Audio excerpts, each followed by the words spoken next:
This is the Ring of Honor, a.k.a. Shane T, boy, the baddest champion you ever seen, boy. This is Mr. Anderson. This is good old JR Jim Ross, and you are listening. You're listening to Knockouts and Three Counts. Cover! We got it, the new world champion! That might be one of the craziest knockouts I've ever seen in my life. Knockouts and Three Counts is the podcast, baby! They're the real deal, baby! Knockouts and Three Counts starts now.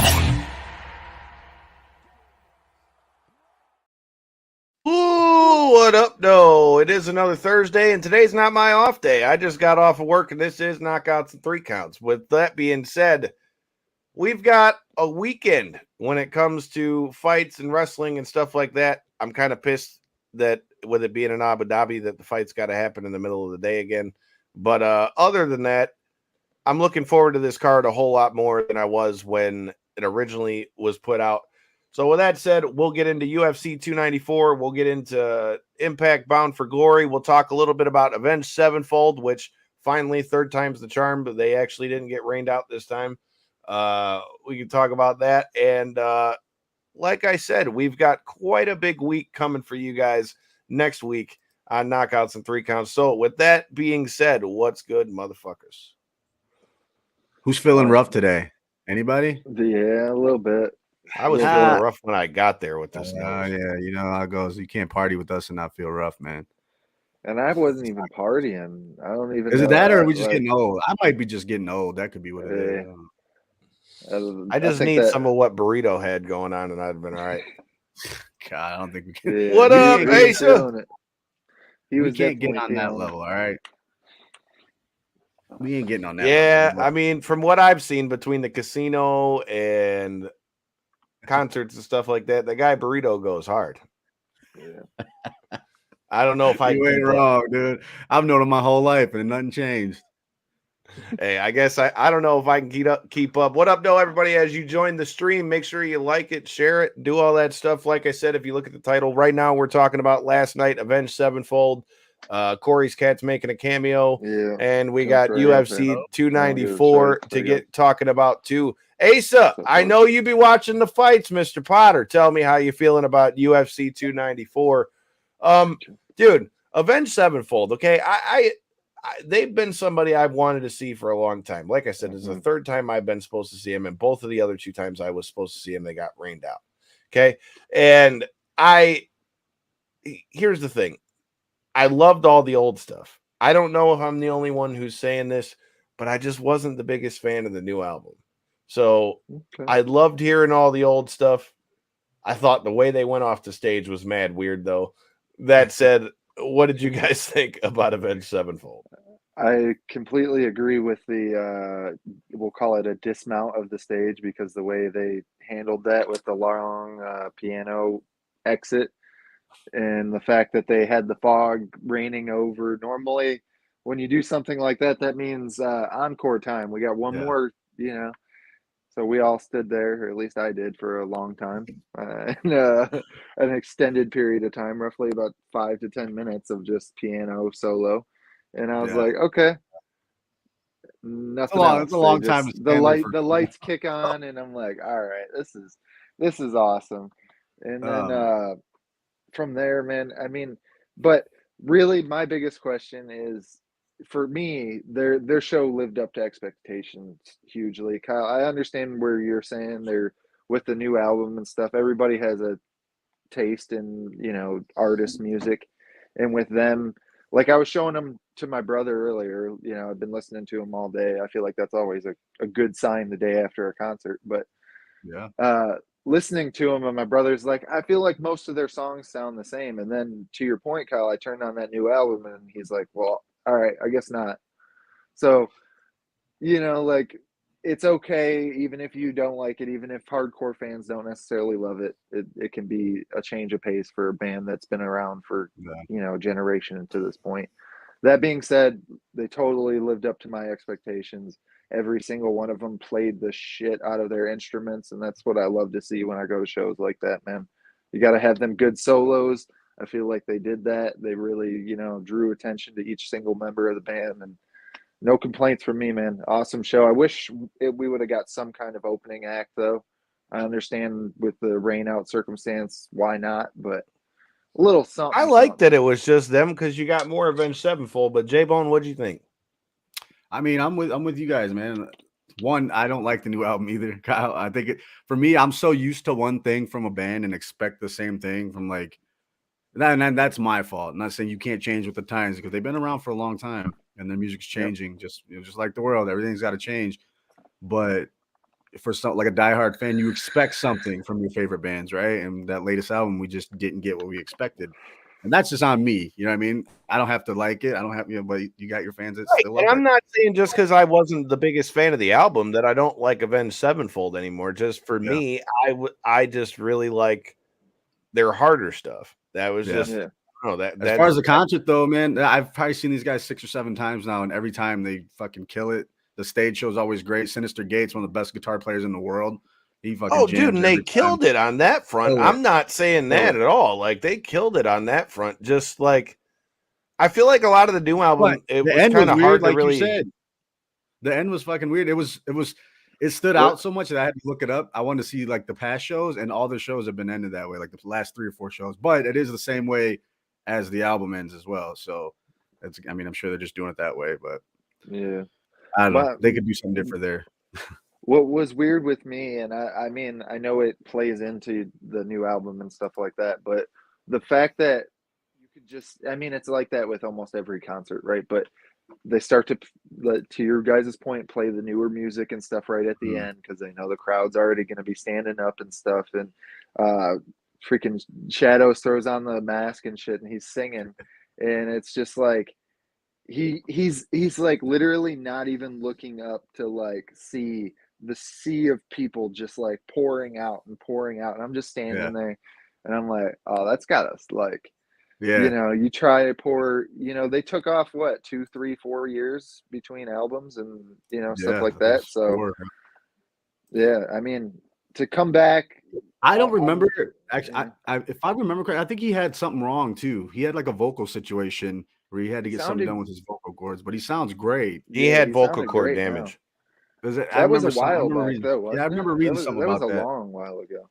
A couple years ago. That was back when they switched more from their heavy stuff to more where the band's heavy, but he's singing to the before he like his original stuff and stuff they used to scream a lot in that. I'll tell you one thing, I like the fact that we got to get out there in some hoodies and sweatpants, man. It was a little chilly out there and I was enjoying that.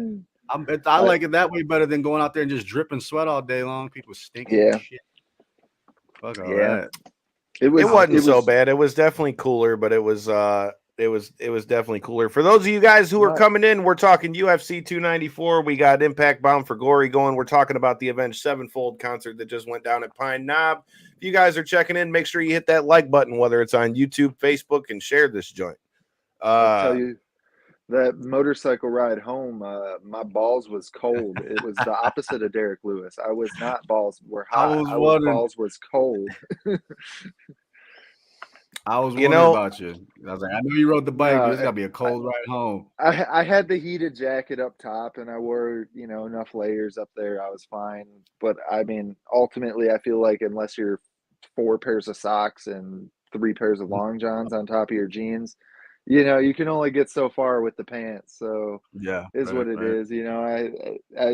I was fine. It was actually still very fine. It wasn't that bad. It was just, it was a little chilly.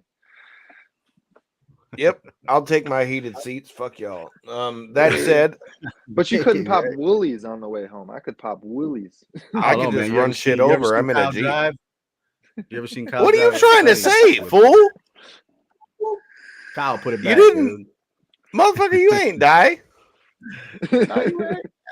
I ain't complaining. No, but it was a good time. Like I say, it was definitely a great time to go. I had fun with the boys for sure. And it was also, good times, dude. While we're on that day, I want to say happy 9th birthday to my oldest, Ariel. Happy 9 birthday! Years old, about to be 10. I'll make sure to show her this so she'll feel all special. Happy birthday. All right. Well, since he is chiming in first, what up, though, Chris? since he's chiming in first, now's as good a time as any before we hop over to talking about some wrestling and MMA. Tonight's show and all of our shows are brought to you by the fine folks at Potter's Tree Service. If you need tree removal, tree trimming, chipping service, storm damage cleanup, walnut logging, lot clearing, all that good shit, look at the links in the description. Check out Asa and Potter's Tree Service. They'll get you together. They'll be chopping shit down heavy out here like Hacksaw, have 2x4s for days. In the meantime and in between time, check out Potter's Tree Service and tell them Knockouts and 3 Counts sent you. All right. So, should we start with wrestling first or we start with MMA first? What piques your fancy this week, Kyle?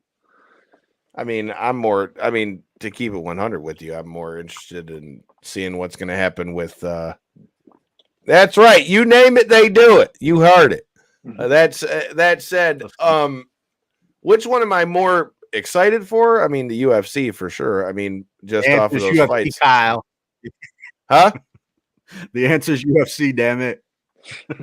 I mean, I can't argue that. I mean, no disrespect to Impact, but bro, I mean, that UFC card. That's hard to compete with. They definitely stack this card, or at least for the most part, on the upper. So I guess means we're starting with MMA.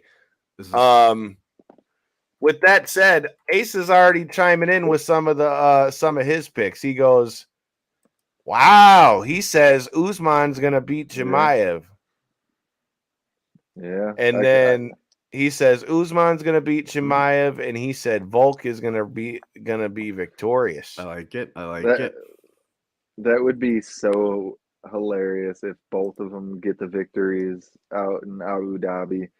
Mickey, who you got? Against the hometown favorites, right. The people that they, have essentially saved for the last, Islam hasn't fought since Volk, and Chimaev hasn't fought since Burns, a year plus now. They've been saving him for this card. It would be hilarious if both lost out there. Just saying. You went out for a minute. I didn't hear who you said, but no.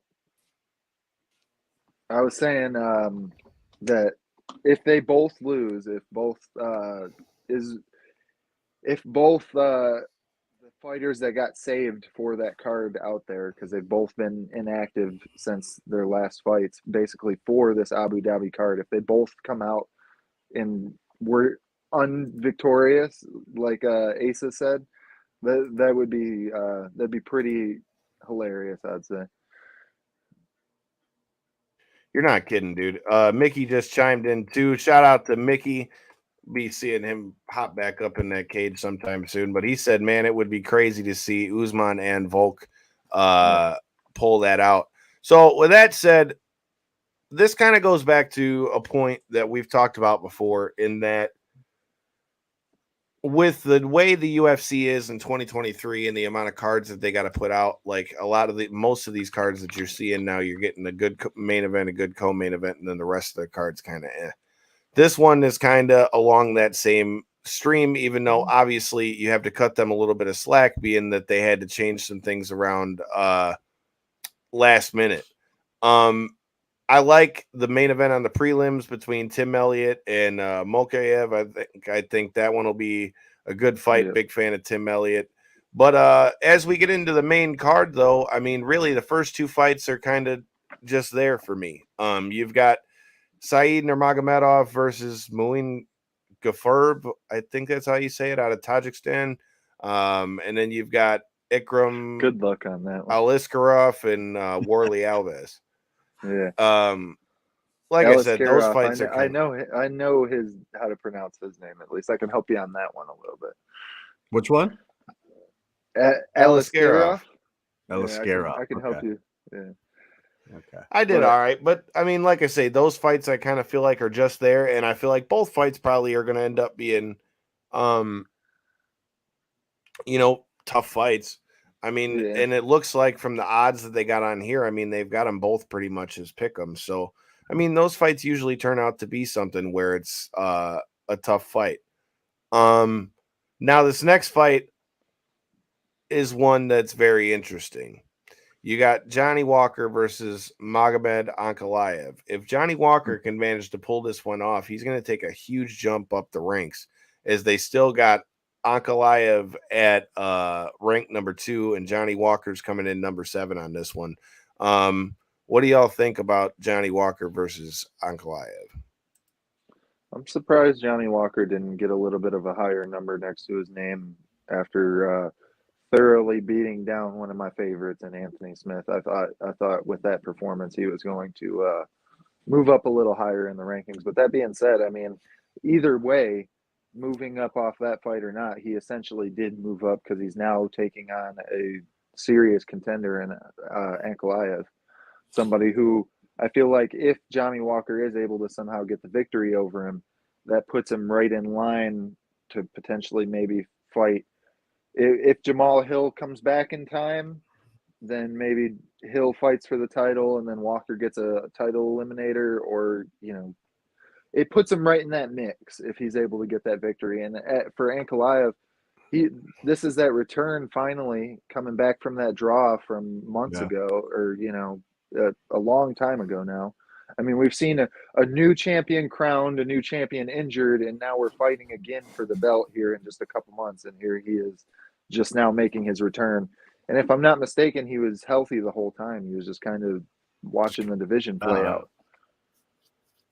So with that being said, man, I'm really curious to see what version of Ankalaev we see with that layoff. Was he improving his skills in that time? Was he doing what he needed to do to actually become a better fighter and now round his potential into where it could actually be his, you know, realism, I guess you could say.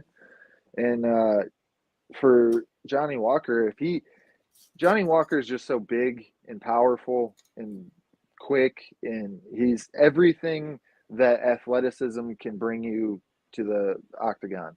That being said, he puts himself in some bad positions sometimes.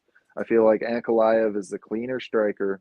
That being said, I still feel like Johnny Walker may be able to land something if that's the route this fight goes.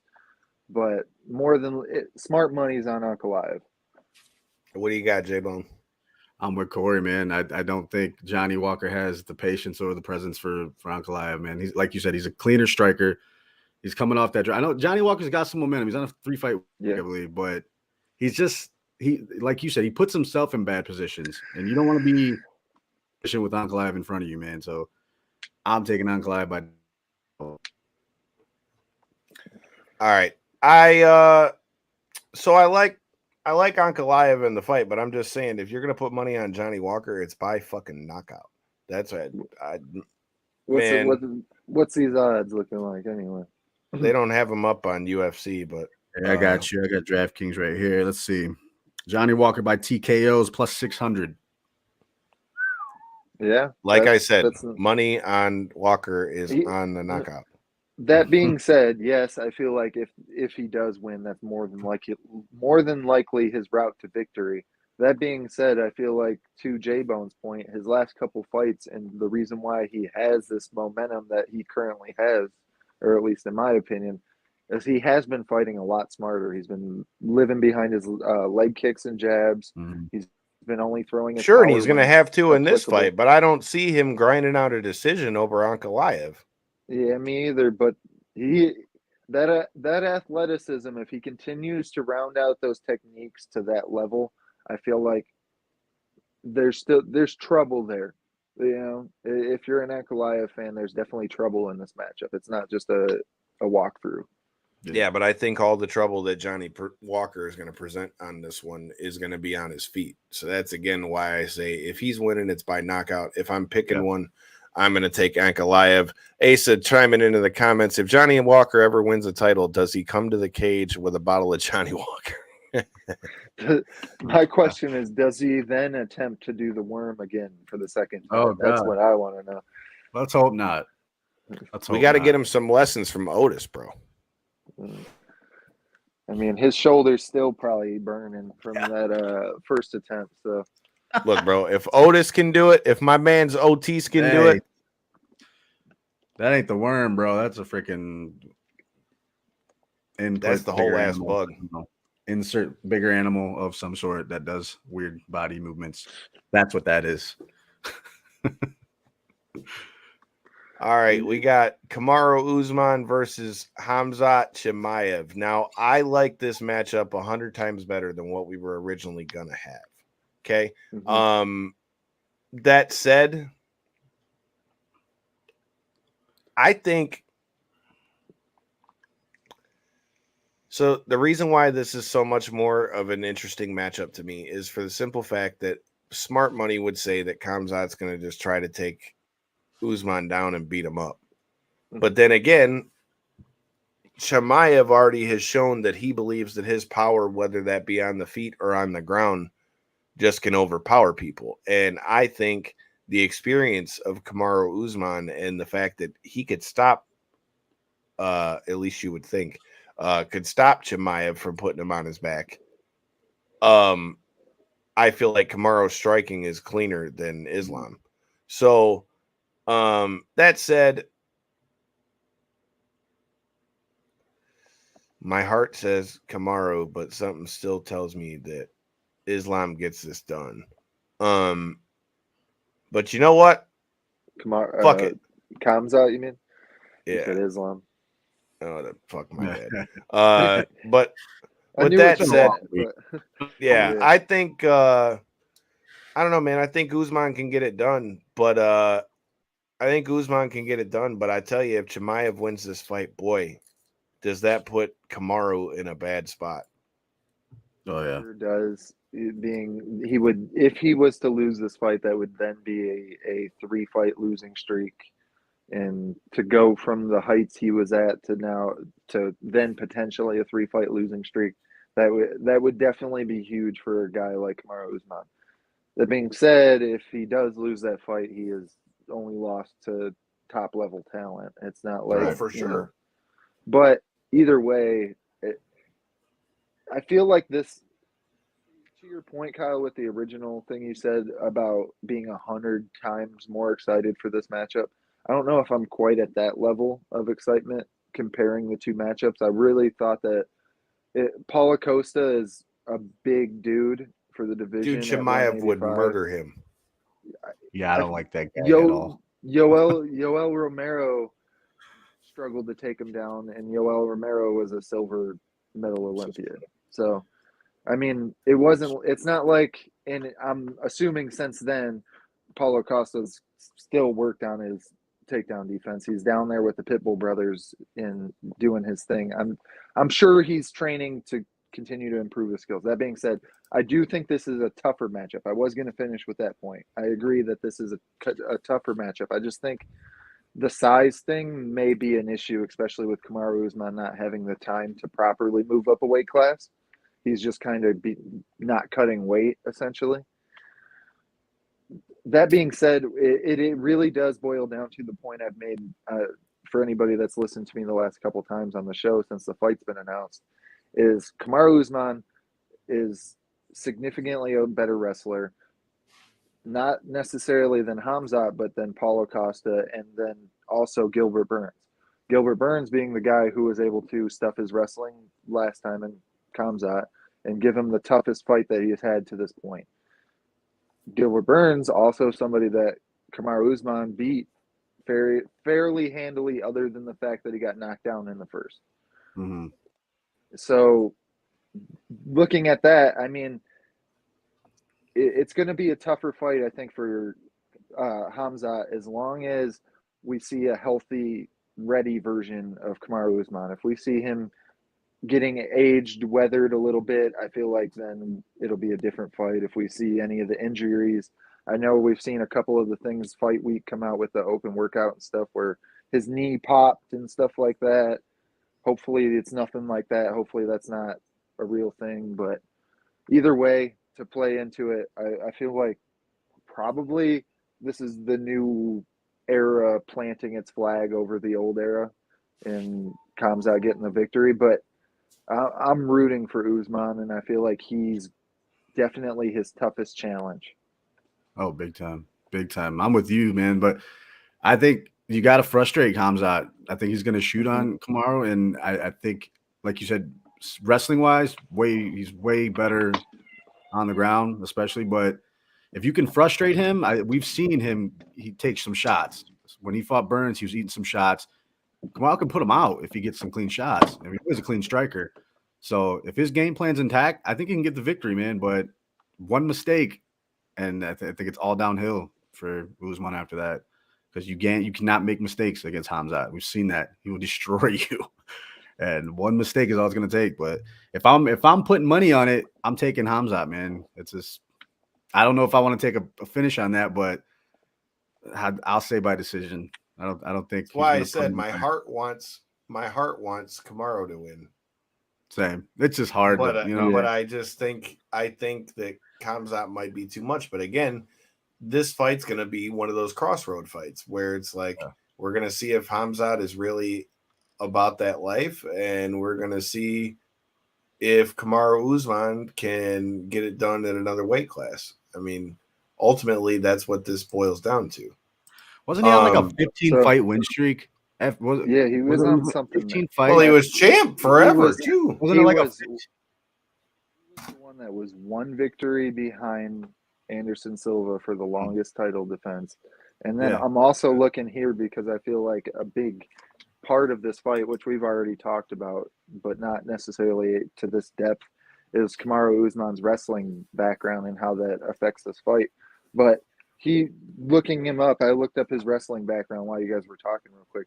He was a member of the 2010 U.S. University World Team, and he also competed in Division II and was a national champion, and a 3-time NCAA Division II All-American. So we're talking somebody with, Division II, but as accredited as you can be in wrestling from the United States side. So no I feel like whenever you see those type of matchups with two solidified wrestlers, it always ends up being who can punch better. It always ends up being that way. Right. And I hope that's kind of what we see. I mean, if that's the case, man, it'll be a fun fight. All right, that gets us to the main event. The main event is Islam Makhachev versus Volkanovski 2. I'll tell you right now, this fight stresses me out because I like to try to win a little bit of money on these fights, you know what I mean? But this one is so just like it's so hard to pick, right? I mean, one side of you wants to pick your favorite fighter, one side of you wants to play the odds. There's just no telling, man. This is one that's just going to be up in the air, and it's one of those fights again. It's going to take one mistake by one guy, and the fight's going to start to shift, and that's how the momentum's going to swing the whole fight. And it can go back and forth, but they're going to be countering each other. But I'm going to take Volk by TKO, but it's got to happen. It's got to happen no later than round 2. So if it goes into round 3, Islam's taking this fight home, dude. Really? That's just my pick. That's just my pick, right? Don't shoot the messenger.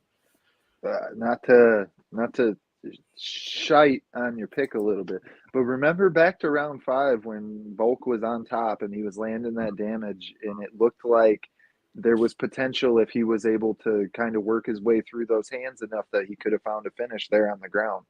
So, I mean, he's still dangerous. To your point, the cardio might not be at the same level, but I was listening to Craig Jones, who is his jiu-jitsu instructor, but really also boils into one of his head coaches at this point. And he was talking about the fact that, he might not be as, fully dense as he would be, cardio-wise. But he's also coming into this being able to have healed a ton of injuries that he has been just had lingering for years. His body is coming into this fresher than it has in any fight in years. And I feel like that's also a big thing to say for somebody like Volkanovski, who's already performed at such a high level. I just worry that the surgery being fairly recently on the elbow and stuff like that, what was he able to do with that arm in the meantime to continue to be Volkanovski? I mean, to be as dominant as he is, I mean, it must take a lot of work, and I'm sure a lot of that's mental. So you don't just lose that stuff. But that being said, man, this fight to me really boils into who performs the best on the night. I know you can say that about any fight for the most part, but this one in particular, I feel like it really is like it. We've seen the way it played out the first time. Whoever was, to your point, had the momentum in the moments, looked like they were the clear victor.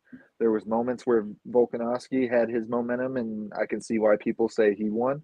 I can see why Islam, people say he won because he had his moments of momentum as well.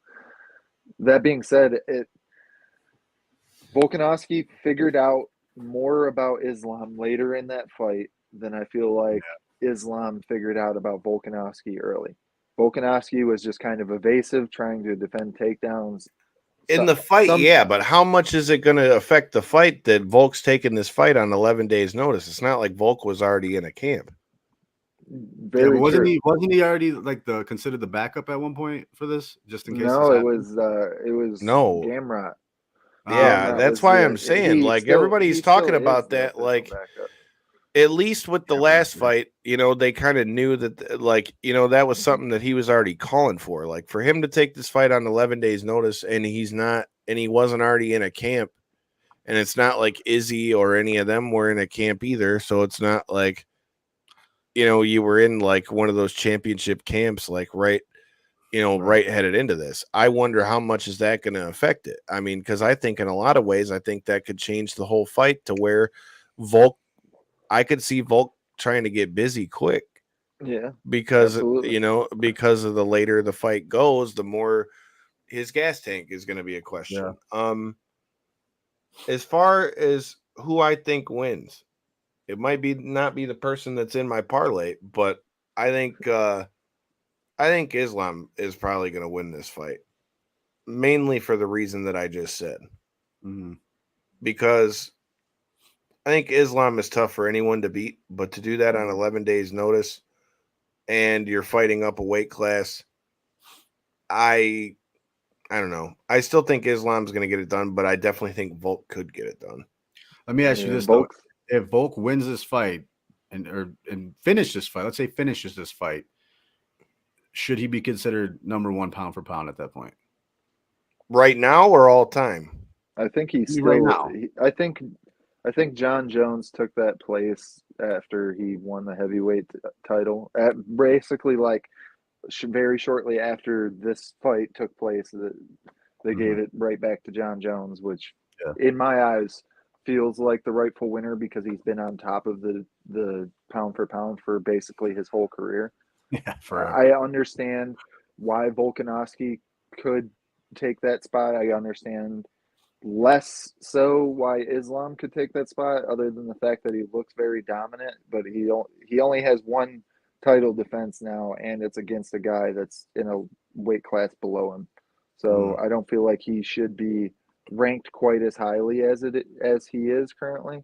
I mean, I think Volk could be in because he'd be double champion. Like, I think Volk could be pound for pound if he wins, but as far as like greatest of all time, I think John Jones kind of has that moniker pretty much. And I think if he takes pound for pound and then John Jones comes back and beats Stipe, it's just going to go right back to John Jones anyway. I mean, it should. Which, I have no issue. You sum that because up at that point, if he does, I feel like he should be number one, at least for a time being type of deal. Because I mean, realistically, there's nothing more in MMA for John Jones to do. If John Jones goes and beats Stipe, who's unarguably probably the best UFC heavyweight of all time, and yes, that's above Cormier and the rest of them, because Stipe beat all those motherfuckers. Okay, first of all, so before anybody comes at me for that, he's beat all of the best people in the UFC. So let's start with that. So Stipe is the greatest UFC heavyweight of all time. If John Jones beats him like he did Cyril Gane, how do you argue that? Because John Jones ran 205 too. He didn't ever lose that belt either. True.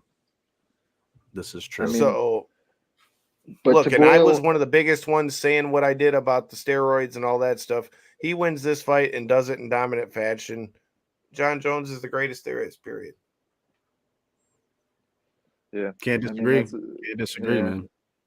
hard to argue with for sure. I mean, but to boil it back into Volkanovski in this fight in particular, I do think, like I said, that I think there is something to be said about the fact of healing up injuries and stuff like that. To your point, Kyle, I think that like the cardio and stuff is going to be an issue. But I think one thing that Craig Jones also brought up in that interview on Ariel Hawani, if anybody wants to go listen to it. But one thing he also brought up is Volkanovski, whether he admits it, whether anyone admits it or not, there seems to be that level of fear with these Dagestani guys of, oh, I don't want to get just taken down, mauled, beat up. I don't want to be Khabib. You know, I don't want to get just mauled and destroyed. And I think now that Volkanovski knows that he wasn't able to do that in this last fight against him, I feel like it is going to add a huge layer of comfort. It'll give more confidence, but then that's where my point's going to come into play. If his cardio is not the same as it was, is he going to be able to stop all those takedowns later in a fight? Yeah.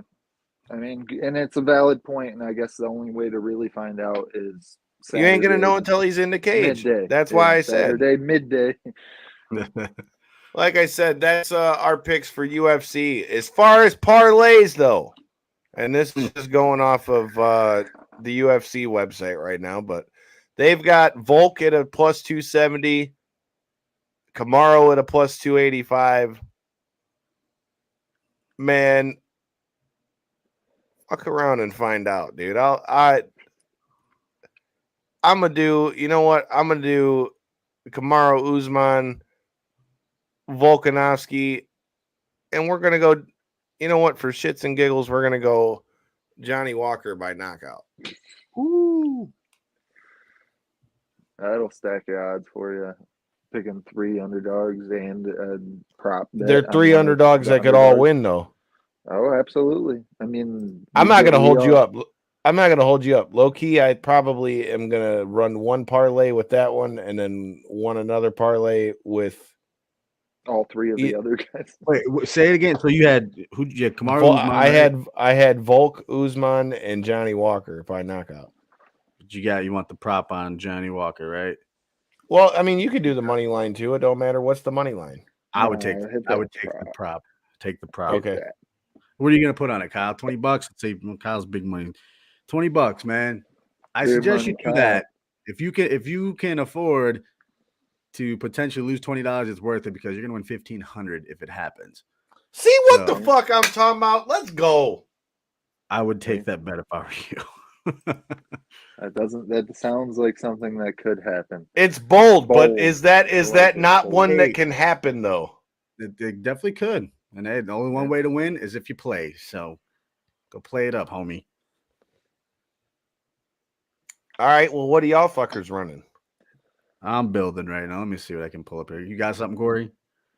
I mean, to play in to the fun, I guess you can say, of this card, I feel like there's a lot of let me get the actual card up here so I can get my ducks in a line. But I feel like that Tim Elliott Mokaev fight, them boys have been going back and forth basically all of Mohamed Mokaev's career. I mean, ever since he's made if I win, I owe you money. How does that work? This man has been just going at Tim Elliott basically at every chance he's gotten. So with that being said, and with Tim Elliott I feel like Tim Elliott needs a win in life, man. He had that shit go on with his old lady. He had he's been taking some L's in life lately. If I'm not mistaken, he got a win in his last fight, and I hope that trend continues for Tim Elliott. So for the simple fact of being trolled by a 24-year-old UFC killer, I got to go with Tim Elliott. Let's see them old skills pay the bills, baby. And then to lead into the main card, I feel like that Johnny Walker fight, it just, I feel like there's a way where Johnny Walker can get this done. I really do. I feel like with the layoff and stuff like that, I'm not necessarily as confident in you guys that he's going to go for that kill I don't know that he's gonna go for that kill. I think maybe we could see him outpoint Ankalaev. I genuinely feel that way with the way he's been fighting as of lately. He's just been using his range. He hasn't really been there was one huge critique of his win over Anthony Smith, and that was he had the dude on one leg and didn't go for the finish the whole time. It's true. So It's true. with that being said, Johnny Walker money line. No knockout on my Not side. taking no prop, he said. Yeah. And I gotta go Volkanovski, man. I feel like I said, I feel like the fact that he learned so much in that fight with his confidence and stuff like that, I feel like that'll really boost his performance. I wish we seen him coming into this with a full camp. But if anybody can make up for not having the training like leading into this actual moment, it's Volkanovski with all the training he has in his background and what's led him to this point of being such a great 145er and former challenger at 155 and potential champion at 155 come this weekend. All right, J-Bone, what do you got? Wait a minute. So that if you put 20 on your parlay, Corey, we're gonna win $989, bro. I'm saving all Hey, these. We're about to make some money this week. That's not bad for 3 money lines. That's not bad. Not bad at all. All underdogs, but yeah, I think you could. You just bagged on me for underdogs. I think you could potentially get that one. Sure. All right, so I'm picking the last 3 fights, but I'm taking the props on all of them. So we're gonna build this big old parlay real quick. We're gonna make it rich. I'm taking Ankalaev by decision. I'm gonna take. God, it's so hard. It's hard to even do. I'm gonna take Usman. Just so I can win some money, you know. I'm gonna take Usman by TKO. Ooh. Everyone wants something for nothing. If I was a betting man, I'd throw down. And then I'm gonna take Volkanovski. God, that's probably gonna be the one that's gonna lose it for me. But if we take him by TKO, also staggering. I'm buying a new house. That's gonna give me $2,800. So 2,800. pin it, play it, and get paid, dude. The prop bets always scare me. All right, man. Well, that scare me. That sums up UFC 294. We've also got on Saturday, which you heard it here first. I'll be live on an Impact Bound for Glory post show with our friend TK Trinidad from Women's Wrestling Talk Saturday night after Impact Bound for Glory. So I figure since I've got to run my mouth about it, we might as well give some picks and predictions for this thing. So you got the Call Your Shot Gauntlet, which we don't know who's all going to be in that yet. Then we've got Will Ospreay. Kyle, is it 20 people in that or 10? I can't remember. I'm not sure, to be honest. I don't know. I don't know what the final number is. But the next match is as good a match as you'll see on any fucking wrestling company in the world. Like that match alone is enough for me to watch it. I mean, well, when you hear who's in it, it's kind of hard to argue. Will Ospreay versus Speedball Mike Bailey. Yeah. That could very well steal the show right there. Fucking A. Take my money. Yeah. I would gladly go watch that one for sure. I really like that one. I think Ospreay probably gets the dub in this one, but like I said, I'm a big Ospreay guy. That's going to be a badass match. Yeah. What else is going to be a badass match in here, though, is past guests of the show, Trey Miguel and Zachary Wentz are defending that title against ABC, Ace Austin, and Chris Bay. That match has got money written all over it. This is so this is the Feast or Fired thing, right? Didn't he have a title shot or something? Yeah. Chris Bay won a title shot for Feast or Fired. Hey, yo. What up, Cody? That's banger right there, man. Honestly, if you go up and down this card, all these matches have the potential to. I'm telling you, bro. I say it all the time, man. I'm trying to get us more Impact talent on the show, but bro, they're underrated as shit. There's no other way to put it. Now, what do you think as an organization? Because I feel like we've heard that from you a lot on the show throughout the years. What do you think they can do as an organization to actually? They get need to some be of on a that? bigger TV note. That's it. Yeah, I think That's really all what there it is to it. Their The TV wrestling deal and everything really else is fine, yeah. but Access TV, nobody fucking has it. Yeah. And That's even the the people problem. that don't even know they have it, because it's Right. just one of those channels that's bled into a cable subscription that Yeah, right it's one there. of those ones. That's it. They need a bigger TV. They need a bigger TV channel. I mean, they really do have a great roster. They have great wrestling. The stories are good. I'm a big fan. I mean, of even Impact. the presentation of the broadcast is really well. It's done really well. That's really all it is the TV deal that's tying them down, That's man. literally it. I mean, I watch it on YouTube because I don't get the channel, so I pay for the Impact Insider shit. Yeah. All right, the next match. More past guests of the show. It's MK Ultra, Killer Kelly, and Masha Slamovich, who I got to talk with in Chicago. Make sure you go hit that subscribe button. Yeah, Masha's gonna slam a bitch in this one. That's correct. You got Killer Kelly and Masha Slamovich, MK Ultra, taking on the Barriqua Badass, Tasha Steeles, and Deonna Purrazzo.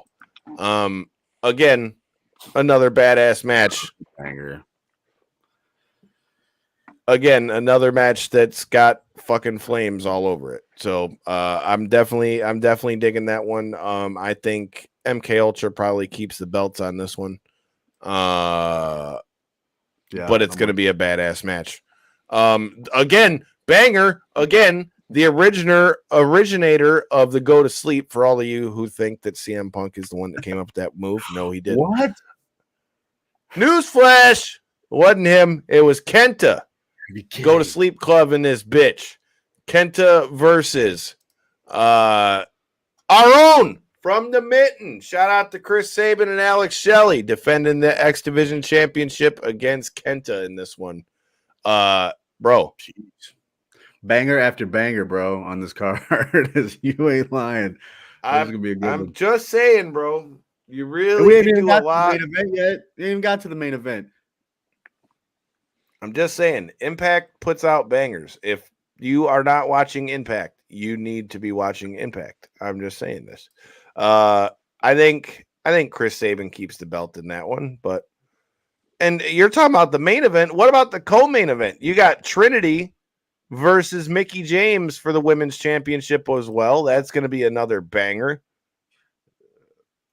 Yeah. Like, dude, like literally really from top to bottom, there is really not a bad match. I think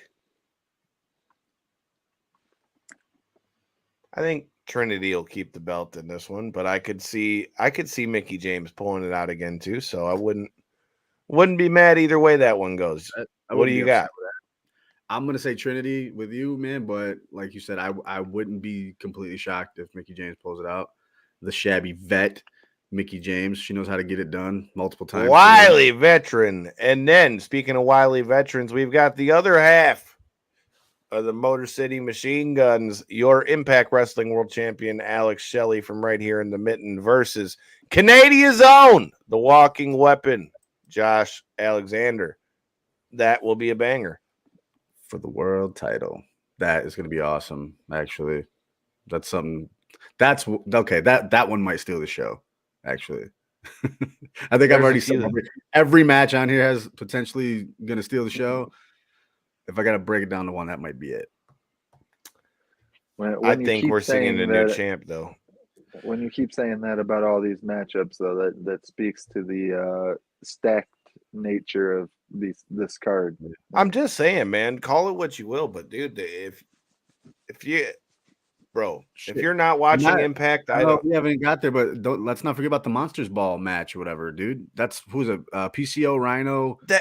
I'm right. They didn't show that on the card here. My bad. I totally forgot about that one because I had it pulled up on here. Yeah, there you go. Why is it not showing that match on here? I know PCO versus Rhino versus Steve Macklin versus Moose on my banger. Fucking banger. Shout out to our guy PCO in this bitch. look, if that guy's in a Monsters Ball type match, I feel sorry for any bastard that has to fight him because he's already been lit on fire and didn't give a shit. So he's a real life monster. He's a This Frankenstein. Is a fact. This is a fact. He's a monster. And then you throw in the homie Rhino, the Motor City's own. I mean, you got to watch out for that gore. I don't know. Something tells me Macklin's going to win this, though. I'm going to pick PCO just because he's our friend and he's my favorite on the card. So we're taking. I'm with it. I want PCO to win, bro. Yourself, pal. Just don't do it to yourself, all right? Take them out, not you. No more bumps on the apron. Yeah. All right, Asa. Our AEW, WWE, and Impact all interconnected.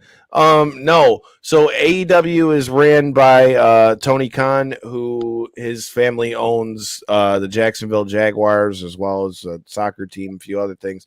WWE is obviously still the McMahons, but they've been bought by the same company that owns UFC. So now they're connected together as Endeavor, and Impact is all on their own, but they're owned by Anthem.